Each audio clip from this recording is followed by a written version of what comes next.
Hello everyone, it's silverkyle, and today we're going to be finally doing a haul video for September and October 2021. So if you just want to jump right into it, link in the description box below, you can jump right into the haul. If not, I'm going to just talk a little bit before we do that, and that is, first of all, I'm going to start using polls a lot more because it's been so long since I've done one. I could have waited until next week and done 3 months in one, or the other option was do these first 2 months and then wait until next week to do November by itself. That's what you all voted on. It went the other way at the beginning, and then it ended up changing with at this point in time, 60% of you wanted me to do 2 videos. So I'm gonna start using polls a lot more because I think that they're a lot more fun and there's more engagement there, and I can figure out exactly what you all want. And so the next poll that we're going to be doing, once again, I'll link it down below. And I've been watching the Wheel of Time TV show on Prime Video from Amazon. I'm enjoying it, and I loved that series. When I was a teenager and into adulthood, I absolutely loved that series. So I'm really excited to be watching this. But what they did is they released the first 3 episodes. I watched them and I'm rewatching them now. So should I either do a 3-in-1 once again, or should I separate those and then we can start doing tonight's episode, for example, episode 4 just came out, and then we can kind of catch up weekly.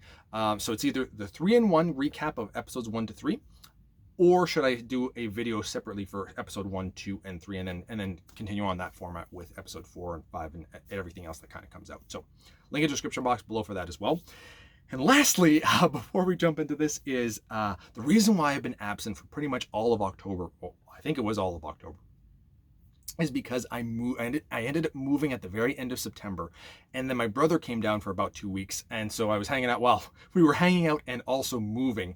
And I feel so bad because the last day it was 14 hours before I was fully moved out. It was a nightmare. We have so many good memories from it now that it's all over, but I could not have done that without him. So we had a blast, and so many stories just from that one day. So it was kind of worth it, but I needed like a month off before I dived into doing videos again. And also I wanted to have a backdrop and all that kind of stuff. So here we are now. I'm back in the groove of things. So let's now finally look at what I got in the last 2 months. What's interesting though is September had all the omnibus. There wasn't one omnibus that came out in October for me that I wanted. 4 in September, and like I think 2 so far for November at the moment. But anyway, let's do the omnibus first. And I've pretty much done a video for all of these, I believe, except for one of them. So I still have one to do. There's quite a few things that I have to do. So the first one is SpiderMan by Todd McFarlane, which I did an overview of. This is a very thin omnibus, but it's Todd McFarlane, and it looks absolutely gorgeous. Like, his artwork is just so freaking good. Like, it's I prefer his artwork in Spawn, though. I think that it suits Spawn a lot better.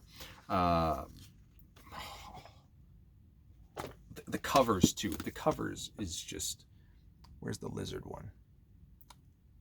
There's one specific one from Lizard. Or maybe that's from his Amazing Run. But man, freaking awesome. Next up, I did another overview for this as well, and that's Fantastic Four Volume 3 with the lovely spine cover art. This is a pretty darn thick omnibus. And just for comparison, I don't think I did a video for this one yet, so I'm going to still have to do one for this, and that's the Fantastic Four Volume 4.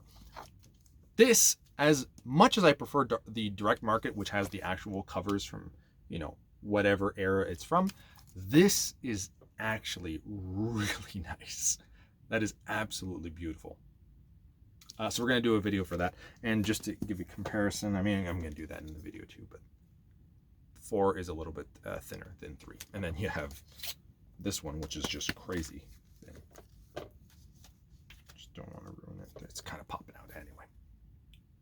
So just to give you an idea of the size of these omnibus. And we talk about all the prices in the overviews if you want to check it out and see if it's your kind of thing. And finally, The Amazing Spider-Man Volume 5. So weird that we got the reprint for 3 in November. Like, why? I don't understand. I think that's it right there. So yeah, we got Volume 5, the new Volume 5, and then they did the reprint of 3. We got, Volumes 1 and 2 earlier. We haven't gotten a 4 reprint yet. I don't even know if that one's out of print though. I think it is. I can't remember. Anyway, lots of Spider-Man, lots of Fantastic Four, lots of X-Men reprints, lots of Captain America reprints. It's freaking awesome. We're finally diving into Thor and Hulk by the looks of things. Not that there's a lot of Hulk. Actually, now there would be because of all the Peter David stuff.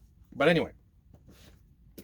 So that was all September. Now, I just also do have the collector's edition of Tales of Arise on the PlayStation 5.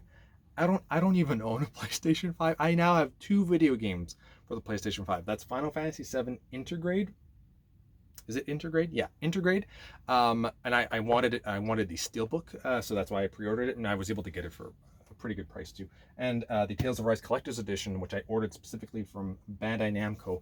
I think the bringing it over from the States to Canada, the duty fee was like $42 or something ridiculous, but whatever. I have it. I mean, I have Tales of Xillia and Tales of Xillia 2 Collector's Edition. I really like these, and it's more so the statues that I prefer. But I have not opened this yet either, because there's no point, because I don't have the freaking system yet. It's so hard to find a PlayStation 5. They come up online for like 5-10 minutes and then they're gone. And I'm not paying overcover price for a PlayStation 5. But I cannot wait to dive into this. Same thing with Final Fantasy VII. I loved Final Fantasy VII. That's one of my top 5 favorite games of all time, the remake. And I cannot wait to dive into the next chapter that they have with Intergrade. Also, I ended up getting Mario Party Superstars.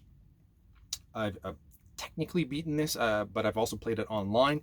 And this is a lot of fun. I had a blast with this. This is pretty much the best. I think there's 5 boards from Mario Parties 1 to 6. Well, I guess I think there's more so from like maybe 2. I can't remember.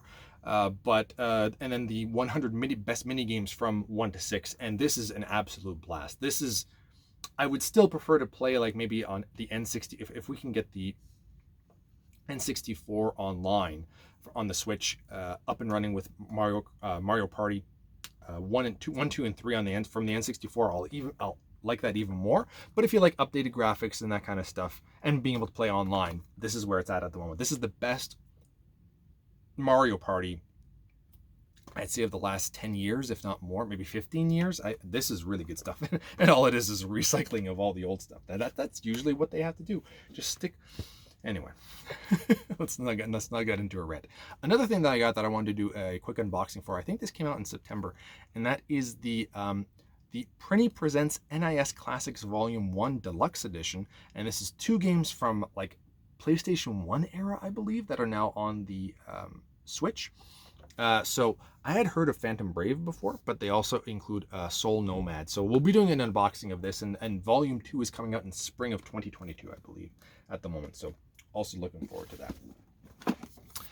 Also have the Nintendo Switch OLED edition, which is their version of it's honestly just a little bit of a bigger screen, and OLED. The OLED screen is that, to me, the size does actually make a difference. That like it's not a massive big difference, not a massive change in scale, but just that little bit extra of the screen and the colors that pop on the OLED. It's so much clearer. It's crazy how much that made a difference. So if you don't have a Switch, this is the way to go. And if you play a lot of handheld and you already have a Switch, maybe it might be worth it in terms of maybe trading in your Switch or selling your old Switch and getting the OLED, or maybe if you're just a collector. But if you play a lot of handheld, it might be worth it. And last but not least is the Metroid Dread Collector's Edition, which looks absolutely beautiful as well. Like, both sides are just, I don't even know which one's better. This one has like a nice kind of foil. And this one does too on Samus, and not the villain. So that, to me, this just looks freaking awesome. I really am looking forward to trying that out as well. And we have to unbox it though. So I've got a few things here that we're gonna have to look at in the next little while. But once again, that's what we're gonna be doing in the next little bit. And we're gonna be having a November pickups next week. And if you can help me out with the poll for the Wheel of Time, I would be eternally grateful. So thank you all for watching. You have been bearded in.